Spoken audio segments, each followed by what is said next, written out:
Kalau jenengan setiap hari membaca Al-Quran, sudah baca Quran, sudah belajar ilmu nahwu sorof, sudah belajar balaghah, sudah belajar mantik, tapi masih suka tengkar, tidak menjaga ukhuwah Islamiyah, jangan-jangan jenengan membaca Quran imannya sampai kelongkongan, sebagaimana yang disabdakan oleh Rasulullah tadi. Ada orang yang hafal Quran, ahli ke masjid, taat, tapi dia tidak cocok dengan pendapat Sayyidina Ali, pimpinannya saat itu, lalu dia membunuh Sayyidina Ali, dan dia memiliki label Ashqon Nas Yaumal Qiyamah, orang yang paling celaka nanti di hari kiamat. Hati-hati, Ahlus Sunnah jangan sampai seperti itu. Ahlus Sunnah itu tidak suka ribut, meskipun kita kadang sama tetangga suka ribut, karena salah satu doa yang ditolak oleh Allah. Jadi semua doa Nabi itu diterima oleh Allah. Ada satu doa yang tidak Allah ijabahi dari doa Rasulullah SAW. Rasulullah pernah minta berdoa kepada Allah, ya Allah semoga umatku rukun. Ternyata kita tidak pernah rukun, makanya ada rukun Islam, karena Islam tidak pernah rukun. Gak ada rukun Kristen loh, rukun Yahudi gak ada, yang ada rukun Islam, karena Islam tidak pernah rukun. Kayaknya Allah tahu Islam ini rata-rata diciptakan dari tanah sengketa gitu, makanya tidak pernah rukun. Tapi yang namanya hidayah mahal, saudara. Kadang sudah tahu ulama sedunia bilang A, dia tetap bilang B. Andaikan seluruh ulama sedunia bilang A, saya tetap bilang B. Ada yang seperti itu. Sama kayak abu-abu yang abu-abu tadi. Abu Lahab itu sama. Padahal kata Rasulullah sudah diwanti-wanti, ikutilah mayoritas para ulama. Gak ada kitab suci di dunia ini kita diperintahkan ikut kepada ahlinya kecuali hanya Quran. Tidak ada kitab suci di dunia ini di dalamnya mengatakan fas'alu ahla dzikri. Kalau mau nanya ke ulama, kalau kamu nggak tahu. Kita kalau sakit gigi ke dokter gigi apa tukang tambal ban? Dokter gigi, tidak mungkin datang ke tukang tambal ban, habis mulutnya kamu. Pasti dokter gigi. Kembalikan pemahaman itu kepada para ahlinya. Tempat kami aturkan.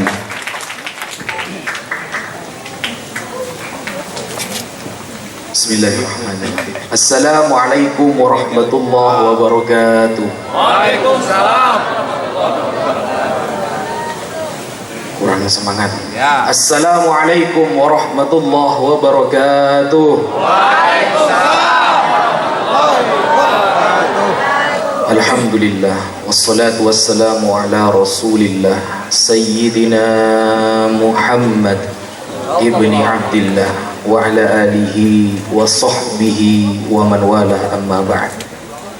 Yang saya hormati, saya muliakan seluruh majelis keluarga Pondok Pesantren Cintawana, wa nakhussu bidzikr kepada Kiai Haji Ahmad Syuja'i sekeluarga, dan kemudian kepada Kiai Haji Irfan Hilmi sekeluarga, dan seluruh majelis besar keluarga pesantren Cintawana yang tidak bisa Al-Fakir sebutkan satu persatu tanpa mengurangi rasa hormat Al-Fakir kepada beliau semua.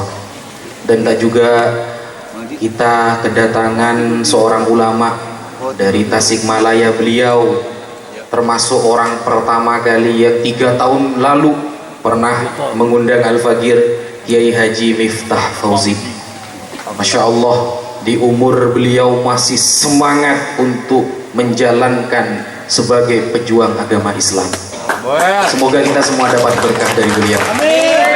Dan juga kepada Bapak Bupati yang Masya Allah, kalau boleh saya sedikit curhat Bapak, di kota kita, kota Probolinggo, Jawa Timur, sejak dipimpin oleh Al-Habib Hadi Al-Habsyi sebagai wali kota, tidak ada istilahnya warung remang-remang, dibantai semua. Semua izin warung yang mengakibatkan akan menyakiti hati para ulama, paham kan? Tidak diberikan izin, siapapun backingnya.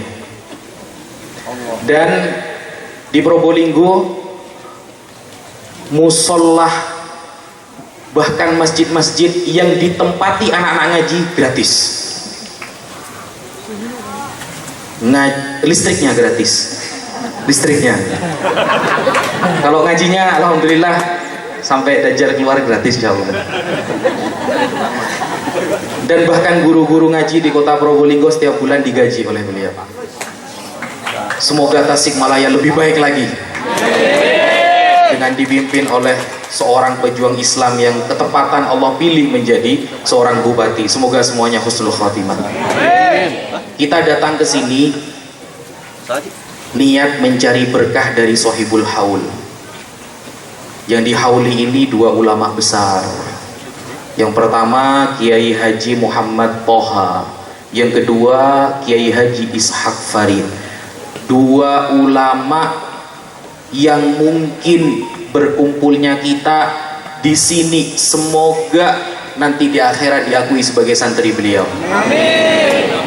Semoga nanti di akhirat beliau bangga melihat kita sebagai santrinya. Amin. Beliau sudah menghadap Allah, sudah bahagia. Jadi kita datang ke sini, siapa tahu ada rahmat Allah turun kepada kita berkumpul dengan para ulama dan kita ditakdirkan oleh Allah sebagai orang-orang yang husnul khotimah. Amin Allahumma amin. Sesuai yang Al-Fakir sampaikan tadi sore, ketika hujan turun dengan derasnya, insya Allah itu adalah alamatul qabul. Alamat mungkin kita di sini berjuang mendengarkan Ahlus Sunnah wal Jamaah sedang digemakan, amal baik kita diterima oleh Allah. Dan kita berkumpul di sini sesuai yang Al-Fakir sampaikan tadi, salah satu tanda orang itu Ahlus Sunnah wal Jamaah adalah memiliki sanad. Sanad itu apa? Sanad itu mata rantai, ngikuti kiai-kiai dulu. Kalau kiai dulu itu wayang bisa menjadi Islam, Pak. Kalau sekarang Islamnya kayak wayang-wayang. Paham? Kalau dulu wayang yang dipakai orang kafir untuk dakwah dimodifikasi oleh para ulama sehingga menjadi jalan dakwah yang sesuai konteks ilmu fikih dulu. Kalau sekarang ya, wayangnya yang mencampur adukkan antara hak dan batil kepada Islam sehingga Islamnya yang jadi abu-abu kayak wayang Islamnya. Itu perbedaan dulu sama sekarang. Jadi lucu kalau ada orang mengatakan saya dakwah begini ikut Wali Songo, ikut Sunan Kalijogo katanya. Itu bukan Sunan Kalijogo saudara, itu Sunan Jogo Kali. Beda. Kalau Sunan Kalijogo dengan kontes keilmuan beliau memodifikasi jenis dakwah pada zaman itu, orang yang gak tahu la ilaha illallah menjadi masuk Islam. Kalau sekarang tidak, niat ikut Sunan Kalijogo, marah majelis ilmu jadi joget-joget semua. Itu Sunan Jogo Kali namanya, bukan Sunan Kalijogo.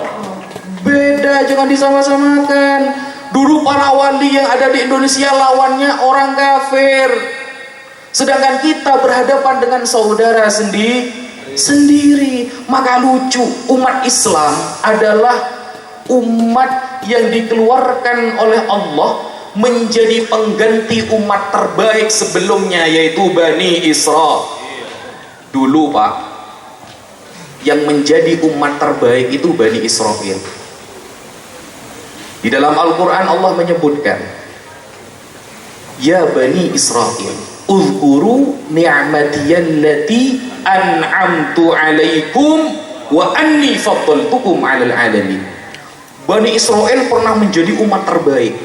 Kenapa Bani Israil dipilih oleh Allah menjadi umat terbaik? Bukan karena Bani Israilnya, jangan salah paham, apalagi gagal paham. Bani Israil dipilih menjadi umat terbaik karena ada orang terbaik di tengah-tengah mereka. Siapa? Nabi Musa alaihis salam. Kena kecipratan Bani Israil karena Nabi Musanya dulu. Kita menjadi umat terbaik ini karena Rasulullah. Kita bukan siapa-siapa. mau keturunan kiai, mau keturunan nabi, mau siapapun, kalau bukan karena kemuliaan Rasulullah, kita bukan siapa-siapa hidup di dunia ini. Ketepatan kita jadi umat terbaik karena yang diutus di tengah-tengah kita orang terbaik. Sama seperti kita kumpul dengan tukang jualan minyak, Pak.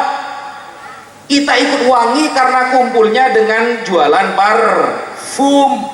Kalau yang jualan parfum kita khianati, kita kotori, kita benci, lalu dia pindah ke tempat lain, maka kita gak akan harum lagi. Maka dulu ketika Bani Israel mengkhianati Nabi Musa dibikin susah, Nabi Musa dibikin hina oleh Bani Israel, Nabi Musa dipanggil oleh Allah. Bani Israel bukan menjadi umat terbaik, bahkan menjadi umat yang paling dilaknat di zaman itu. Kenapa? Yang terbaik orangnya ini dikhianati. Maka kita menjadi umat Islam, kalau mengkhianati Rasulullah siapapun kamu, maka akan menjadi orang yang dilaknat oleh Allah. Jangan dikhianati. Abu Lahab itu setiap hari ketemu Nabi, saudara, tapi karena gak beriman kepada Nabi, tempat nerakanya paling dalam itu. Kurang apa Abu Lahab sama Abu Jahal? Kalau di Indonesia ada Abu Janda, sama-sama abunya tapi beda daerah. Karena abu-abu ini yang bahaya memang. Makanya jangan sampai abu-abu gitu. Jadi fatal kan? Abu Jahal, kurang apa beliau? Andaikan Abu Lahab ketika turunnya surah Al-Lahab beliau beriman, salah Al-Quran itu. Karena Al-Lahab, surah Al-Lahab turun ketika Abu Lahab masih hidup. Itu tanda bahwa hidayah itu mahal, saudara. Menjadi ahlus sunnah wal jamaah mahal. Sayyidina Ali karramallahu wajhah pernah menyampaikan. Ini mungkin hanya Al-Fakir yang menemukan ibarat ini. Kenapa? Karena ibaratnya itu susah dicari. Tapi ternyata setelah Al-Fakir lihat, konteksnya benar, sanadnya benar. Apa kata Sayyidina Ali? Man sabba Abu Bakar wa Umar lam tatayassar lahu taubah abada. Orang yang pernah mencaci maki Abu Bakar dan Umar akan sulit bertaubat. Betul apa tidak? Orang yang sudah pernah mencaci Sayyidina Abu Bakar dan Umar, kata Sayyidina Ali, maka sulit dia akan bertobat. Fakta membuktikan orang-orang yang ikut golongan-golongan yang mencaci Sayyidina Abu Bakar As-Siddiq radhiyallahu an, yang menghina Sayyidina Umar dan Sayyidina Utsman, bahkan Sayyidah Aisyah, mereka diajak ke Ahlus Sunnah sulit banget. Sulit. Inilah Ahlus Sunnah. Setiap ngomong itu ada sanadnya.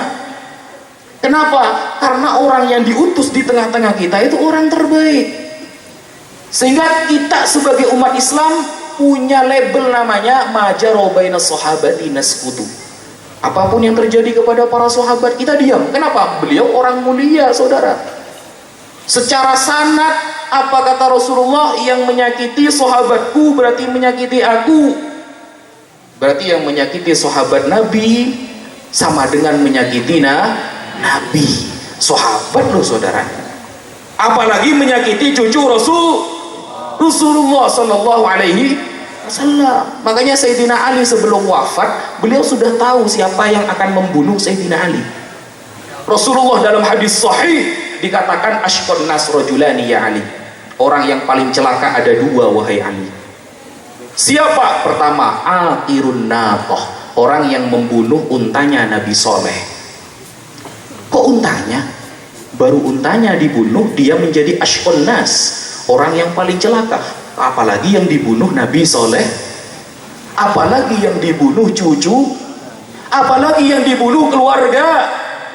Untanya dikasih inayah sama Rasulullah, dikasih majas kalau dikata orang sekarang.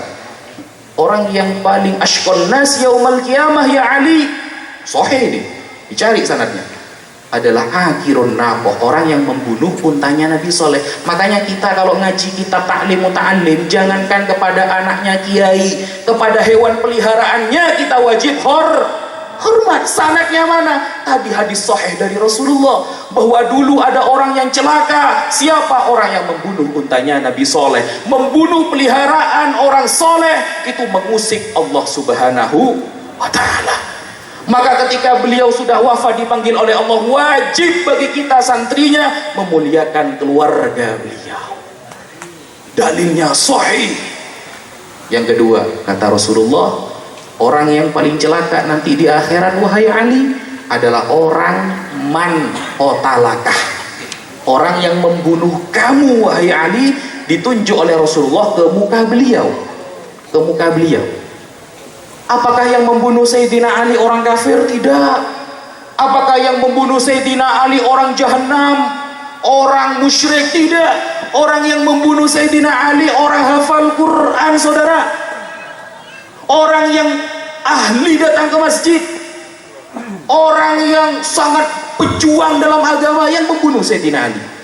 Tapi imannya hanya sampai kerongkongan. Ini hati-hati. Kalau jenengan setiap hari sholat tapi masih saja tengkar dengan sesama umat Islam menjadi kebiasaan, jangan-jangan sholat Anda hanya sampai kerongkongan. Kalau jenengan setiap hari membaca Al-Quran, sudah baca Quran, sudah belajar ilmu nahwu sorof, sudah belajar balaghah, sudah belajar mantik, tapi masih suka tengkar, tidak menjaga ukhuwah Islamiyah, jangan-jangan jenengan membaca Quran imannya sampai kerongkongan. Sebagaimana yang disabdakan oleh Rasulullah tadi. Ada orang yang hafal Quran, ahli ke masjid, taat, tapi dia tidak cocok dengan pendapat Sayyidina Ali, pimpinannya saat itu, lalu dia membunuh Sayyidina Ali, dan dia memiliki label ashqon nas yaumal qiyamah, orang yang paling celaka nanti di hari kiamat. Hati-hati, Ahlus Sunnah jangan sampai seperti itu.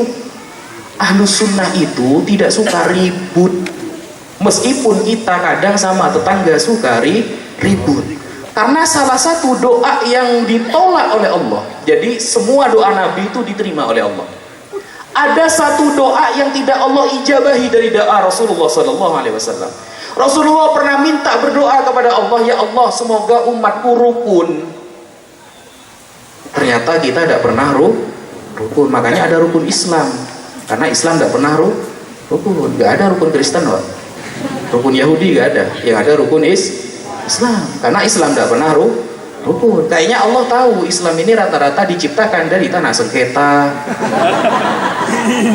gitu, makanya tidak pernah rukun. Makanya Ahlus Sunnah wal Jamaah tujuannya ini agar kita tahu, oh Ahlus Sunnah wal Jamaah itu ciri-cirinya gak suka tengkar sesama umat Islam. Sanadnya seperti itu dari dulu.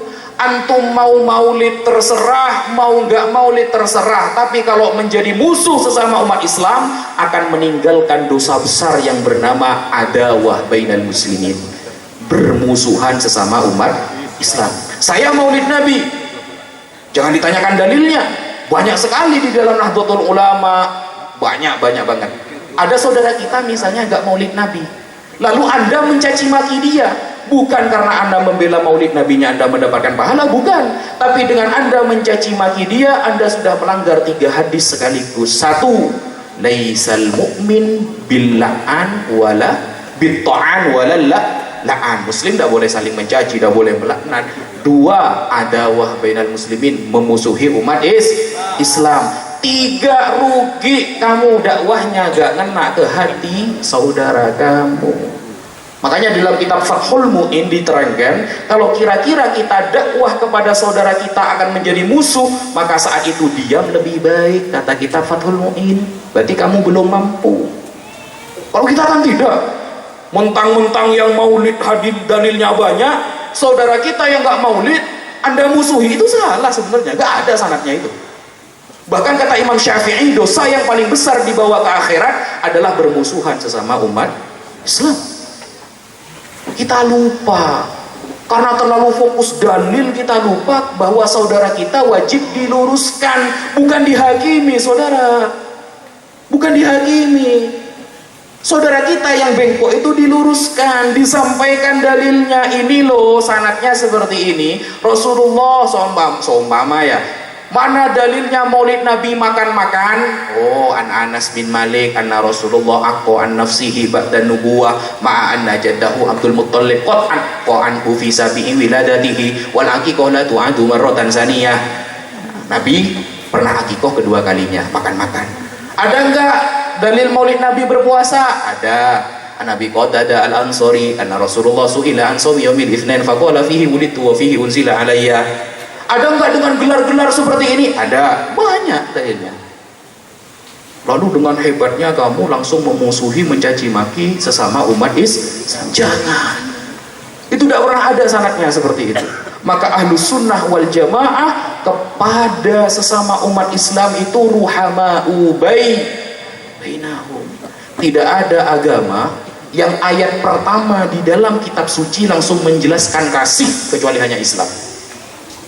Tidak ada agama di ayat pertama kita membaca Al-Quran langsung disebutkan Bismillahirrahmanirrahim. Ar-Rahman apa? Allah yang maha kasih. Allah maha kasih.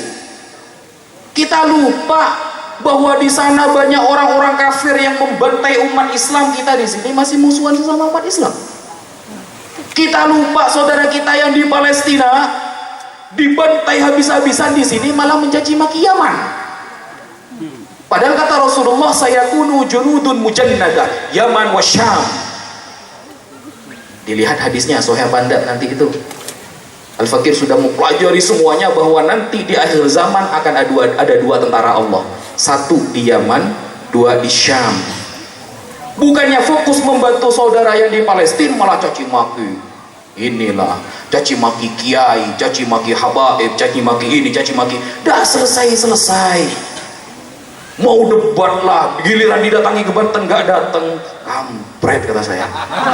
Jauh-jauh dari Probolinggo. Jadi umat Islam itu rahmat bagi yang lain, bukan menjadi adawah kepada sesama umat Islam, bukan. Maka salah satu syarat hadis sahih, hadis bisa dikatakan sahih, ada satu syaratnya. Apa? Ada 5. Salah satu syaratnya apa? Tidak terjadi syad. Apa syad? Tidak bertentangan antara rawi fikoh dengan rawi yang lebih fikoh. Kita sebagai santri jangan sampai bertentangan dengan kiai. Kita sebagai santri jangan sampai bertentangan dengan para ulama. Kita sebagai santri jangan sampai bertentangan dengan pesantren-pesantren besar yang ada di Indonesia. Dari Jawa Timur ada Sidogiri, ada Lirboyo, ada Peloso, ada Sarang, ada Langitan, ada Nurul Jadid, itu terus sampai ke barat, sampai ke Cintawana, sampai ke Banten. Coba perhatikan, setiap ada isu-isu apapun di Indonesia, pasti pesantren besar memiliki satu suara yang kompak. Kalau kita mencoba berbeda dengan mereka, berarti kita bisa dipertanyakan apakah benar Ahlus Sunnah atau tidak. Kenapa? Karena hadis pun syaratnya bisa sahih, antara murid dengan gurunya yang lebih fikoh, lebih terpercaya, tidak boleh bertentangan pendapatnya. Baru hadis bisa dikatakan sahih. Jadi kalau ada santri Cintawana suatu saat keluar menjadi alumni, menjadi bupati misalnya, kok menentang kiai pengasuh Cintawana, berarti bisa dipertanyakan ke Ahlus Sunnah wal Jamaahnya. Paham? Begitu saudara. Apalagi syaratnya hadis sahih, harus satu, ad-dobet. Apa dobet itu? Cerdas, ingatannya harus kuat. Saya mendengarkan sendiri dari Kiai Haji Irfan Hilmi bahwa Kiai Haji Ishak Farid itu orang yang ta'allumnya tulus zaman. Tidak ada ceritanya santri sukses menjadi seorang ulama kalau belajarnya tidak tulus zaman. Maksud tulus zaman itu bagaimana? Apakah di pondok gak pulang-pulang? Ya enggak. Maksudnya setelah jadi alumni tetap pegang kitab itu, belajar kepada seorang kiai atau ulama, tetap belajar. Kalau antum masih menjadi seperti orang biasanya, maka selamanya antum akan biasa-biasa saja. Tapi kalau antum bisa menjadi orang yang luar biasa dalam belajar, maka anda akan diangkat derajatnya oleh Allah Ta'ala. Imam At-Taftazani, Imam Sa'duddin At-Taftazani adalah santri yang paling bodoh di pesantren. Bayangkan, ada seorang imam karyanya berjilid-jilid, dulu beliau terkenal paling bodoh di pesantren. Saking dari bodohnya, sampai oleh kiainya bernama Syekh Adududdin, setiap ada contoh-contoh yang jelek beliau jadi contohnya. Kalau ada contoh yang lucu-lucu, yang jelek-jelek, beliau jadi contohnya. Tapi Imam Sa'duddin At-Taftazani tidak pernah menyerah. Beliau belajar sampai Rasulullah SAW datang kepada beliau. Didoakan oleh Rasulullah, langsung alim. Karyanya dibaca ulama sedunia, bernama Syarhul Aqaid An-Nasafiyah. Dibaca sekarang, padahal dulu santri paling bodoh. Kenapa? Dia selalu husnudzon kepada gurunya, selalu semangat menjadikan nasihat gurunya sebagai motivasi, dan beliau selalu belajar. Itulah ciri-ciri Ahlus Sunnah wal Jamaah, mengikuti pendapat gurunya dan tidak pernah bertentangan dengan mayoritas para ulama. Hanya gara-gara politik kadang kiainya sendiri dibenci. Ada apa enggak contoh seperti itu?